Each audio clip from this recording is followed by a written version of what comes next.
In this tutorial, I'm going to show you how to bring the text forward here in Canva.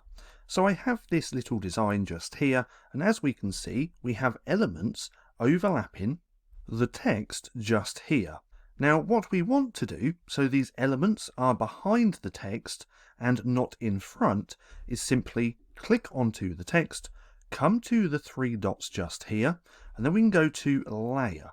Now here we can click Bring Forward, Bring to Front, Send Backwards, or Send to Back. Now for this example, we want this at the front because we want to bring this forward.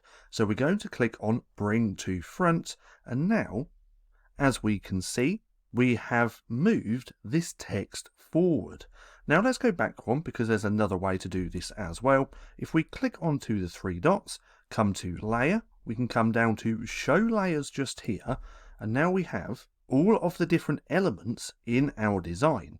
If we hover over one of them, we can see in the design just here which element that is. Now what we want to do is find the text, which is just here, and then we can click on here and move this around to wherever we want it.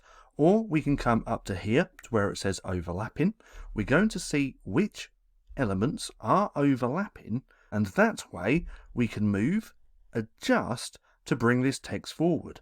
So this is currently at the back because it's at the bottom of the list. If we want this forward, we want to bring it up the list. So if we bring it under this text just here, this should now move this forward. So if we drop that, there we go. As we can see, the text has been moved forward. So that's just how easy it is to bring text forward here in Canva. Now, if you found this video helpful at all, then please consider giving me a like, as it really helps out the channel. And if you're not too sure what to watch next, click right here and watch this playlist.